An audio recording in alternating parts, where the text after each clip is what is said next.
A palavra de Deus no livro do profeta Jeremias.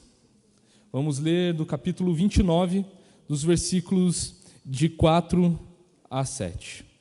Jeremias 29, de 4 a 7.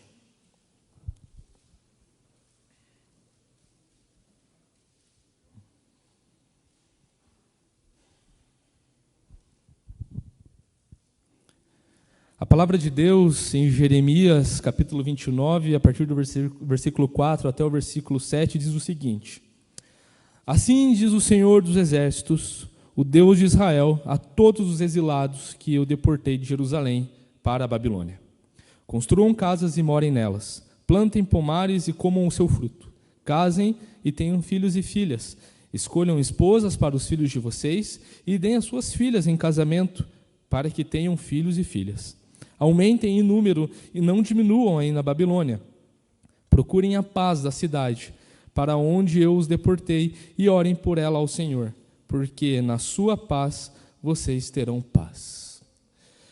Queridos, esse texto, para mim, ele é muito importante. Ele é um texto que me desafia e me coloca a uma autorreflexão e me permite a ver, e eu espero que permitam vocês enxergar essa manhã, qual é o lugar que o cristão está.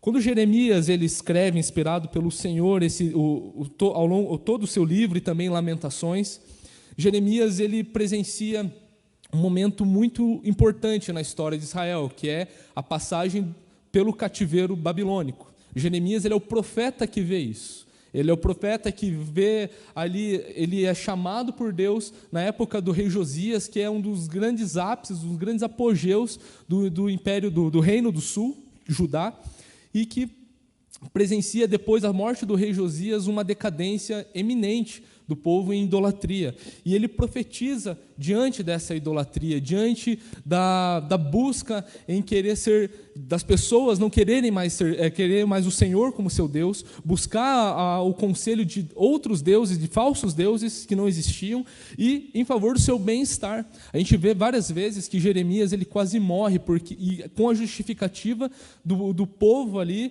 do alto, da realeza, por assim dizer, de Judá, vê que aquele homem estava profetizando contra o bem-estar de Jerusalém.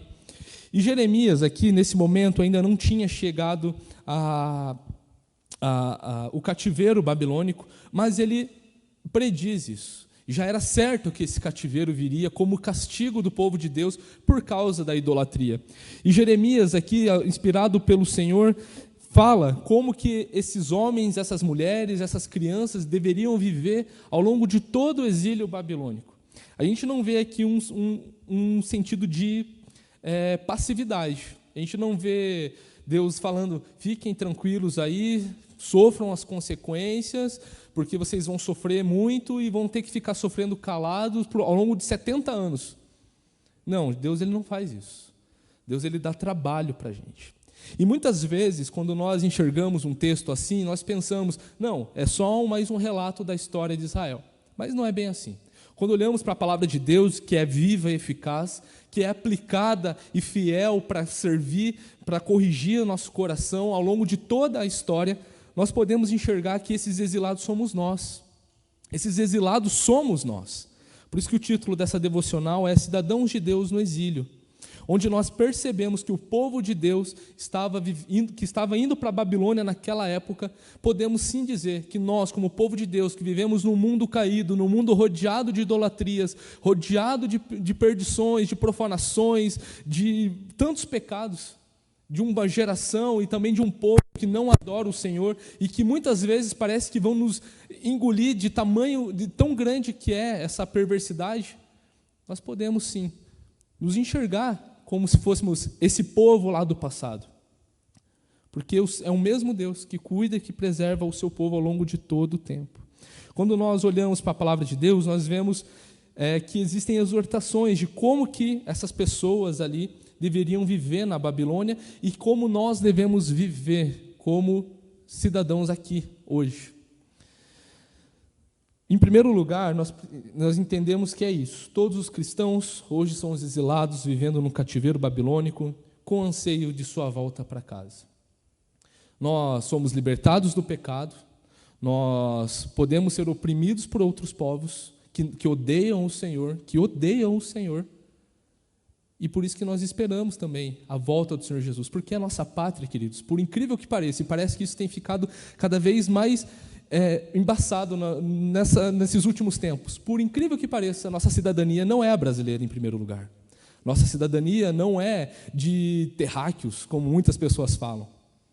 Nossa cidadania é celeste, nossa cidadania é celestial, porque nós não somos povo dessa terra, nós somos povo de uma pátria celestial. Quando nós encontramos a Jesus Cristo, nós percebemos, porque o nosso coração é transformado a tal ponto que nós não conseguimos resistir ao seu amor, à sua graça, que nosso coração é convertido e com isso nós ganhamos uma outra identidade, porque Jesus precisou morrer, precisou verter seu sangue precioso. Jesus comprou a nossa vida para dizer que agora nós somos dele. E nós somos aquilo que Jesus diz quem nós somos. Nós não somos, a princípio, povos de toda tribo, língua e nação. Nós somos, a princípio, povo de Deus, eleitos do Senhor, chamados antes mesmo de Deus ter criado todas as coisas. Nós somos esse povo que deve glorificar a Deus. O Evangelho ele oferece respostas para que nós, como cristãos que vivemos aqui, vivamos bem no exílio, façamos a diferença nesse exílio. A princípio, porque a nossa pátria, em primeiro lugar, é celestial, isso implica que nós sejamos os melhores cidadãos na nossa pátria terrena. E existe uma grande pergunta aqui: como que tem sido o nosso testemunho para aqueles que nunca ouviram falar de Jesus? Temos sido, como há algum tempo, teve o acampamento da UPA sobre o cristão camaleão. Temos sido esse tipo de cristão que se camufla conforme a maneira, conforme a cultura? Ou nós temos sido a diferença?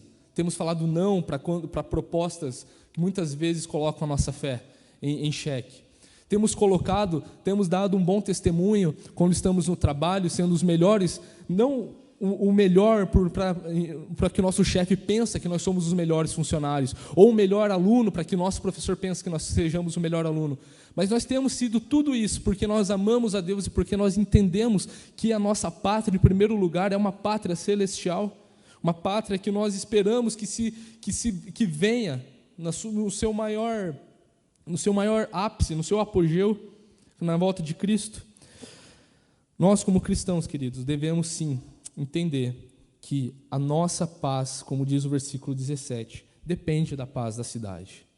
Como diz aqui: procurem a paz da cidade, para onde eu os deportei, e orem por ela ao Senhor, porque na sua paz vocês terão paz. Orem por ela, procurem a paz, não sejam iguais à cultura, não sejam, Deus não está falando aqui para o povo de Deus, para o seu povo, sejam iguais para que vocês alcancem ali aquelas pessoas. Não, sejam diferentes, deem o testemunho. As pessoas verão que vocês são diferentes. E com isso, para onde vocês estão indo, lá vai ser um lugar de bênção, vai ser um lugar de paz. Nós percebemos que depois, na época em que Jesus veio, vários lugares tinham suas sinagogas. Vários lugares do mundo viraram pontos de pregação para que depois Paulo fosse lá e pregasse o Evangelho.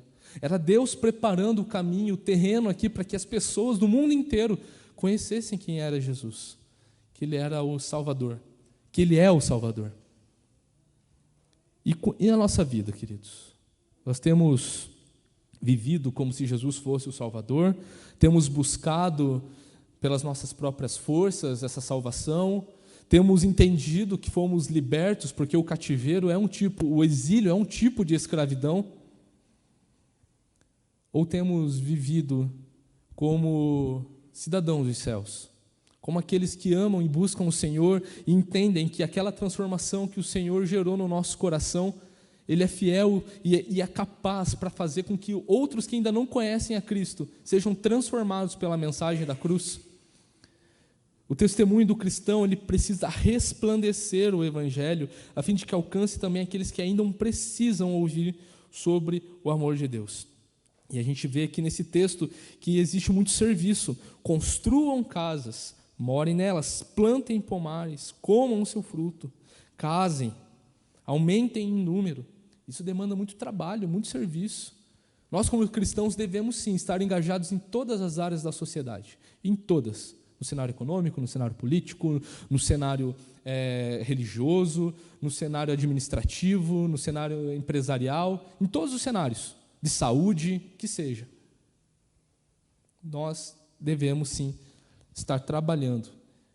Nós cristãos devemos olhar para a nossa realidade e enxergar como a tensão do lugar onde nós estamos será resolvido. E isso se dá pelo trabalho, pelo fazer, pelo serviço. E a palavra de Deus nos ensina que o serviço, ele é uma demonstração de amor. O amor, ele não é simplesmente um sentimento que você simplesmente diz para alguém, estou sentindo tal coisa. O amor, ele é demonstrado. O marido, ele não pode dizer que ama a sua esposa se ele agride a sua esposa. Ele não pode dizer, hoje está na moda, né, ser pai de pet. O pai de pet não pode dizer que ama seu animalzinho se ele não dá de comida para o seu animalzinho. Ele não pode dizer que ama o seu irmão se ele não busca o bem do seu irmão. O nosso testemunho como povo de Deus é tão importante. Ele faz brilhar, ele dá muito mais força para a pregação do Evangelho, que é o principal. Assim como o principal é a nossa cidadania. Lembrar disso sempre. Devemos ser os melhores cidadãos aqui nessa terra, porque a nossa pátria não é daqui. A nossa pátria é celestial. Queria orar com vocês mais uma vez, e depois eu passo a palavra para o pastor Lucas, que vai conduzir a ceia do Senhor. Querido Deus, muito obrigado, Pai, porque o Senhor nos salvou, o Senhor nos tirou do exílio, Pai, da escravidão do pecado. Por mais que a gente viva ainda aqui, Pai, nesse mundo caído, a nossa esperança não é essa aqui, não é esse lugar. Nossa esperança é que a sua vinda, Pai, onde todas as coisas serão restauradas, onde não haverá mais pecado, onde não haverá mais choro, não haverá mais tristeza, não haverá nem morte, porque onde a sua glória ela penetra, Pai, não tem quem resista. Obrigado, Deus, porque fomos alcançados pela sua graça. Não permita, Deus, que nós sejamos passivos, Pai, diante da cultura, diante das propostas que virão e que colocarão a nossa fé em risco, muitas vezes, ou que pedirão uma postura cristã nossa. Nos ensine, nos instrui pela sua palavra, porque ela é a verdade. E como lemos mais cedo, se nós conhecermos a verdade, seremos de fato libertos. Te louvamos, Deus, porque o Senhor é o nosso Deus, o Senhor nos alcançou. Imerecidamente, o Senhor nos deu a salvação. E isso não tem palavras, não tem ações que expressem, a não ser viver uma vida em santidade e em justiça todos os dias para a sua honra e para a sua glória. Te louvamos, Deus, que o Senhor nos abençoe, que essa devocional não seja simplesmente uma devocional para cumprir um espaço na nossa agenda no domingo pela manhã, mas que seja algo vivido por nós, Pai, todos os dias. Nos ajude a lembrar, porque somos pecadores demais e precisamos de Ti, Pai. Te louvamos em nome do Senhor Jesus. Amém.